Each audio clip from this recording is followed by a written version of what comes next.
Hello दोस्तों, एक बार फिर से स्वागत है आप सभी का आपके अपने YouTube चैनल पर। जैसा कि आप सभी को पता है कि रीट का एग्ज़ाम है वो आपका संपन्न हो चुका है। आप सभी को ये जानना है कि वो कितने नंबर पर किस कैटेगरी में आते हैं और कितने नंबर पर उनकी कैटेगरी के हिसाब से उन्हें पासिंग मार्क्स चाहिए। तो इस बार कुछ परिवर्तन आपको देखने को मिलेगा, उसके ऊपर भी बात करने वाले हैं। वो भी ऑथेंटिक जो रीट का आपका विज्ञप्ति आई थी उसके अंदर, नोटिस के अंदर डाला हुआ है, वो काफ़ी इंपॉर्टेंट है। जैसे कि आप सभी की कैटेगरी अलग है, कोई जनरल से है, AWS, OBC, SC, ST, विधवा, दिव्यांग, एक्स और अन्य, यानी कि अन्य काफ़ी सारे हैं। जैसे कि अदर स्टेट के हैं, अदर स्टेट के जनरल, OBC, SC, ST, दिव्यांग हैं, ये सब किस में शामिल होंगे। तो काफ़ी सारे क्वेश्चन हैं जो हमारे पास लगातार आ रहे हैं। तो इन सब डाउट को क्लियर करने के लिए एक वीडियो हम ये लेकर आए हैं, काफ़ी इंपॉर्टेंट और काफ़ी स्पेशल वीडियो ये होने वाला है आप सभी के लिए।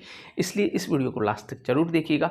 फिर भी कोई डाउट हो आपके मन में तो इस वीडियो के नीचे कमेंट बॉक्स में कमेंट कर सकते हैं। आपकी कैटेगरी के हिसाब से आपको कितने मार्क्स चाहिए वो पूछ सकते हैं, या अन्य कोई भी डाउट हो आपको तो इस वीडियो के नीचे कमेंट बॉक्स में कमेंट कीजिएगा, हमारा रिप्लाई आपको ज़रूर मिलेगा। वीडियो स्टार्ट करने से पहले मैं आपसे रिक्वेस्ट करना चाहूँगा, यदि अभी तक आपने हमारे यूट्यूब चैनल को सब्सक्राइब नहीं किया तो प्लीज़ चैनल को जरूर सब्सक्राइब कीजिएगा।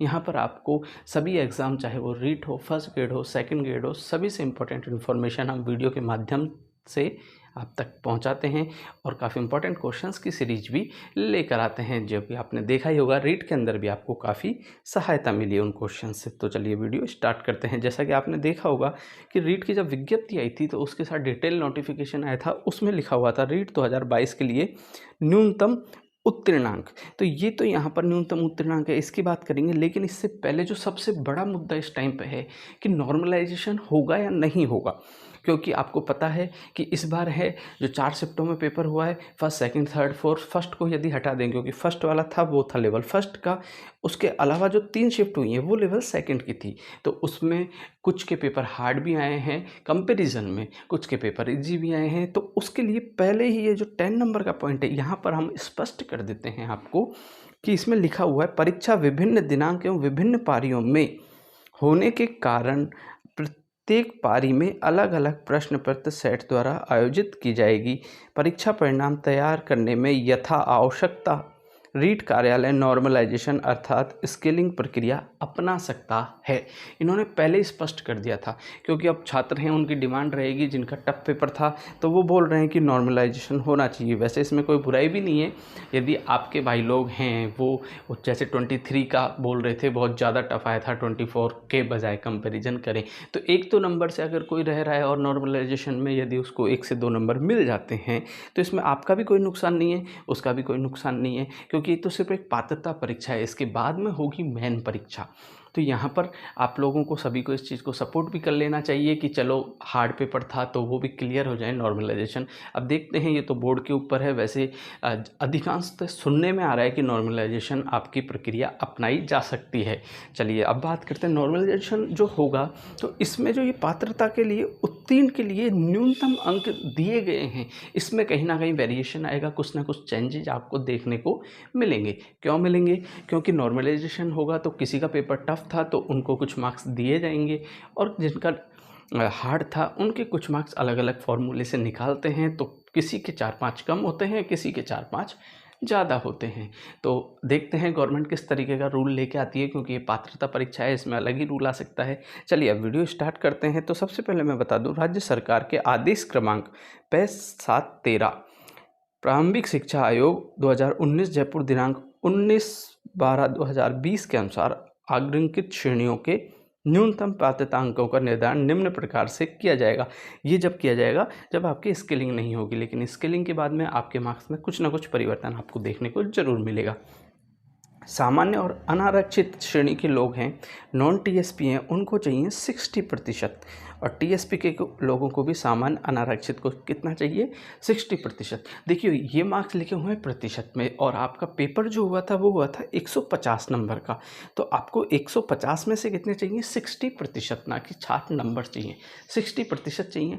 150 का यदि आप 60% निकालोगे तो आपके यहाँ पर मार्क्स बनते हैं 90, यानी कि 60% वालों को कितने नंबर चाहिए? 90 नंबर चाहिए, वो आप कोई सी कैटेगरी के अनुसार आप देख सकते हो, या अनारक्षित कैटेगरी हो और जनरल हो। इसके बाद में सेकंड पॉइंट यहाँ पर लिखा गया है अनुसूचित जनजाति यानी कि एसटी के लिए। तो एसटी के लिए आप यहाँ पर देख सकते हो अनुसूचित जनजाति लिखा हुआ है नॉन टीएसपी के लिए 55% और टीएसपी के लिए 36%। तो ये दोनों अलग अलग हो गया। नॉन टीएसपी के लिए लिखा हुआ है 55%। तो 55% का मतलब होता है यहाँ पर उनको चाहिए 83 मार्क्स, यानी कि 82.5 होता है। तो आप राउंड फिगर में लगाइए क्योंकि आपका मार्कशीट में आता है और जो राउंड फिगर में आता है तो 83 मार्क्स पे आपका क्लियर होगा। लेकिन टीएसपी वालों को इसमें अलग चाहिए, उन्हें चाहिए 36%। तो उनका मिनिमम कितना रहेगा, उनको चाहिए इसमें 54 मार्क्स सिर्फ। यदि आप टीएसपी एरिया से आते हो, एसटी में आते हो, तो आपको कितना चाहिए, 54 मार्क्स चाहिए। अब बात कर लेते हैं थर्ड नंबर पे अनुसूचित जाति यानी कि एससी, अन्य पिछड़ा वर्ग, ओबीसी, अति पिछड़ा वर्ग, एमबीसी तथा आर्थिक रूप से कमजोर वर्ग ईडब्ल्यूएस। तो इन सभी को कितना चाहिए, इन सभी को भी एसटी के बराबर ही चाहिए 55%, यानी कि इनको भी कितना चाहिए 83 मार्क्स की इनको भी आवश्यकता रहेगी। इसके बाद में समस्त श्रेणी की विधवाएं, चाहे वो जनरल हो, ओबीसी हो, एससी, एसटी, ईडब्ल्यूएस किसी भी श्रेणी की हो और वो विधवा हो, दिव्यांग भी हो। काफ़ी लोगों के मैसेज आए कि हम दिव्यांग भी हैं और ईडब्ल्यूएस से भी हैं और हम विधवा भी हैं, तो हमारा क्या रहेगा, तो वो सब एक ही कैटेगरी में गिना जाए, वो सिर्फ विधवा में गिना जाएगा। तो विधवा, परित्यागा एवं तथा भूतपूर्व सैनिक, ये सब स्पेशल कैटेगरी, जिनके पास ये कैटेगरी है वो अपनी सारी कैटेगरियों को हटा के इनमें काउंट हो जाए। यदि उन्होंने फॉर्म में अप्लाई किया है तो उन्होंने फॉर्म में अप्लाई करना जरूरी था, उसमें सारी कैटेगरी आपको दी गई थी। यदि आपने विधवा, परित्यक्ता महिला तथा भूतपूर्व सैनिक इनमें से किया था तो आपको चाहिए 50%। कितना चाहिए, 50%। 50% का मतलब हो गया आपको मार्क्स हैं वो कितने चाहिए, 50% पे आपको, जिनका 50 है यहाँ पर मैं बता देता हूँ, जिनका जो 50% है उनको कितने मार्क्स चाहिए, 50 वालों को चाहिए 75। 50% है तो 50% का कितना होगा, 75 मार्क्स उनको चाहिए। इसके बाद में दिव्यांग, निःशक्त जन श्रेणी के नियमानुसार आने वाले समस्त व्यक्ति। अब निःशक्त का भी अलग अलग कैटेगरी बनाई हुई है। जैसे 40% आपका होना चाहिए, जो आपका सर्टिफिकेट है आपके पास गवर्नमेंट अप्रूव्ड सर्टिफिकेट होना चाहिए, और वो कितना होना चाहिए, 40% का होना चाहिए। यदि वो 40% बना हुआ है, आपके बॉडी का 40% हिस्से में है आपके जो कमी है वो, जिसके कारण वो सर्टिफिकेट बना हुआ है, तो आपको इसमें कितना चाहिए, आपको इसमें 40 मार्क्स चाहिए, 40% चाहिए। 40% का मतलब हो गया 60 मार्क्स चाहिए आपको। आपको कितने पास होने के लिए चाहिए, 60 नंबर। 150 में से 150 का जो आपका एग्ज़ाम होगा उसमें से आपको 60 नंबर चाहिए होंगे। अब सबसे लास्ट में है इसमें शहरिया जनजाति के व्यक्ति। तो शहरिया जनजाति, शहरिया क्षेत्र स्पेशल जो बांटा हुआ है गवर्नमेंट की तरफ से, शहरिया जनजाति में आते हैं, शहरिया क्षेत्र में आते हैं, उनको चाहिए सबसे कम 36%, जो कि किसके बराबर होगा, अनुसूचित जाति एसटी के टीएसपी और शहरिया। टीएसपी और शहरिया को कितना चाहिए, 36%, यानी कि इनको कितने मार्क्स चाहिए टोटल, तो इनको चाहिए 54 मार्क्स। कितने चाहिए, 54 मार्क्स चाहिए। अब बात कर लेते हैं अदर स्टेट के लोगों की। अदर स्टेट के लोग हैं वो भी काफ़ी मैसेज कर रहे हैं कि हम अदर से हैं, हम जनरल में आते हैं या फिर एससी में आते हैं या फिर एसटी में आते हैं, ओबीसी में आते हैं, दिव्यांग हैं, एक्स सर्विसमैन हैं। तो इन सब के लिए भी मैं आपको बता दूं, ये सब हैं यदि राजस्थान से बाहर से आपने कहीं के भी हो और राजस्थान में फॉर्म अप्लाई किया है, तो यहाँ पर ये रूल है कि आप अदर स्टेट वालों को किस में गिना जाता है, जनरल कैटेगरी में आते हैं।